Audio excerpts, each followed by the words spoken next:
News petrol, सिर्फ सच।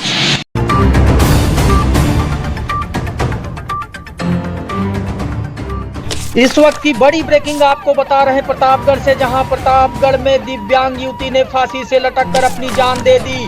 प्रतापगढ़ में दिव्यांग युवती ने पहले सीएम के नाम सुसाइड नोट लिखा, वीडियो जारी कर अपनी व्यथा बताई और उसके बाद मौत को गले लगा लिया। प्रतापगढ़ के नगर कोतवाली इलाके का ये मामला है, जहां चिलबिला बाजार में एक दिव्यांग युवती जो ब्यूटी पार्लर संचालिका बताई जा रही है, उसने मौत को गले लगा लिया। उसका आरोप है, उसने वीडियो जारी करे आरोप लगाया है कि प्रॉपर्टी के विवाद में उसके भाई दबंगई कर रहे हैं और कोई उसकी सुनवाई नहीं कर रहा है। उसने सीएम से गुहार लगाई और उसके बाद मौत को गले लगा लिया। हमें खबर प्रतापगढ़ के नगर कोतवाली इलाके से आपको बता रहे हैं, जहां चिलबिला बाजार में एक ब्यूटी पार्लर संचालिका जो दिव्यांग युवती थी, उसने फांसी से लटककर अपनी जान दे दी। वह दबंग भूमाफियाओं और प्रॉपर्टी के विवाद में परेशान थी। उसने स्थानीय पुलिस प्रशासन से गुहार लगाई, लेकिन उसको कोई इंसाफ नहीं मिला, जिससे ऊब कर उसने मौत को गले लगा लिया। माननीय योगी आदित्यनाथ जी, मैं आत्महत्या अपनी मर्जी से नहीं कर रही हूँ।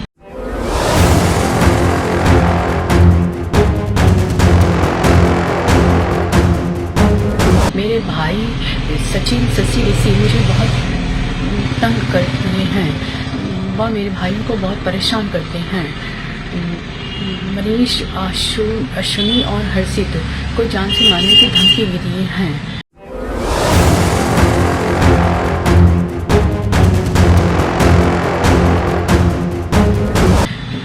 जबकि उनके हिस्से का जो भी बंटवारा है हम लोग देने के लिए तैयार हैं, पर वो विवाद चाहते हैं और कहते हैं कि जानबूझकर हमने ये करवाया है, हमारा प्रशासन कुछ नहीं बिगाड़ सकता।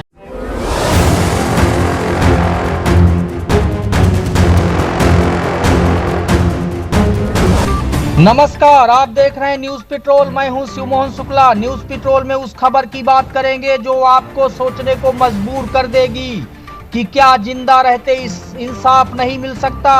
क्या सिस्टम इतना नकारा है कि लोगों को जान देनी पड़ेगी, उसके बाद पुलिस प्रशासन और सिस्टम जगेगा तब इंसाफ की बात करेगा।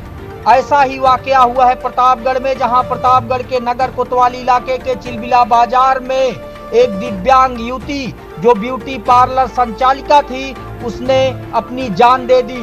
उसके पहले उसने सीएम के नाम पर सुसाइड नोट लिखा और वीडियो जारी कर अपनी व्यथा बताई कि किस तरह से वह प्रॉपर्टी के विवाद में परेशान है।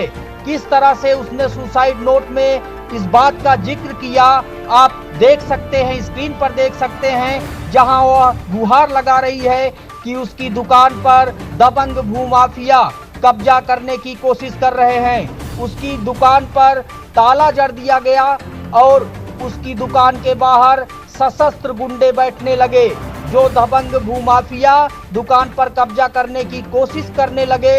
और उसने जब इस बात की गुहार स्थानीय पुलिस प्रशासन और अफसरों से की तो उसकी सुनी नहीं गई।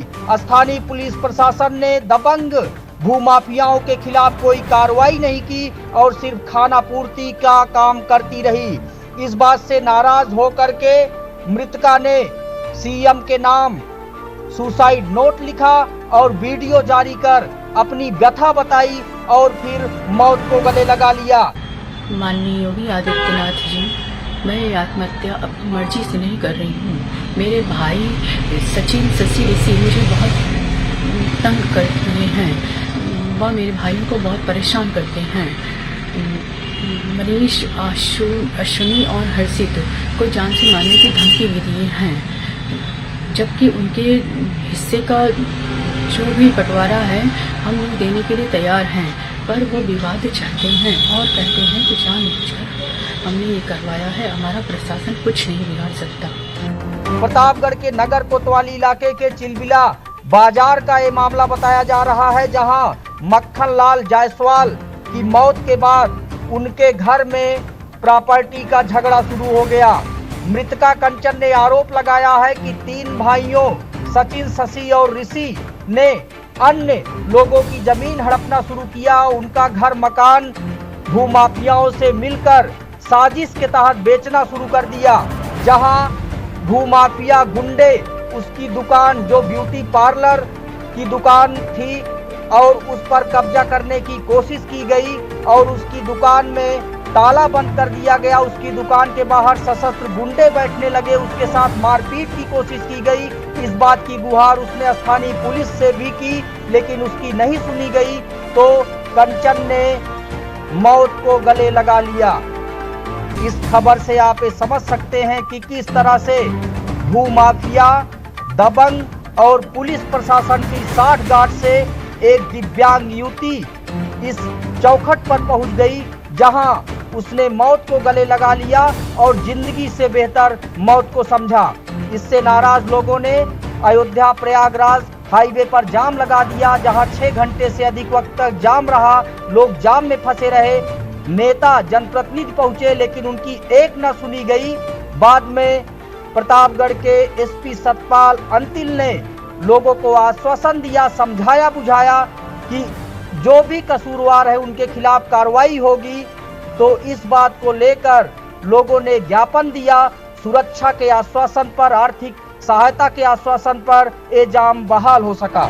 आज सुबह कोतवाली पुलिस को सूचना मिली थी कि चिलबिला क्षेत्र में एक महिला के द्वारा सुसाइड किया गया है। इस सूचना पर स्थानीय पुलिस मौके पर पहुंची और हम सब लोग मौके पर पहुंचे थे। वहां जाकर जब ज़्यादा जानकारी प्राप्त की गई तो ये तथ्य संज्ञान में आए कि महिला और उसके परिवारजनों का आपस में जमीन से संबंधित बंटवारे को लेकर विवाद था और इस संबंध में उनके कुछ भाइयों के द्वारा उस जमीन पर कब्जा करने का प्रयास किया जा रहा था और साथ में उसका एक एग्रीमेंट 2 व्यक्तियों को कर दिया गया था, जिससे शुद्ध होकर उनके द्वारा आत्महत्या की गई। इसके संबंध में उनका एक वीडियो और सुसाइड नोट भी पुलिस को मिला है।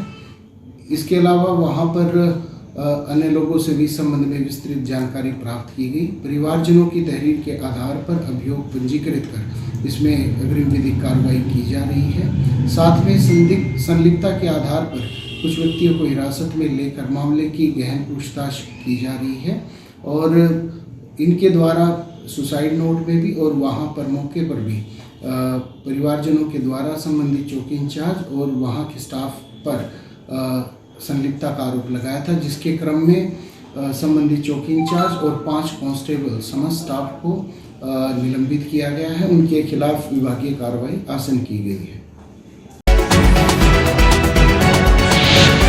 न्यूज पेट्रोल, सिर्फ सच।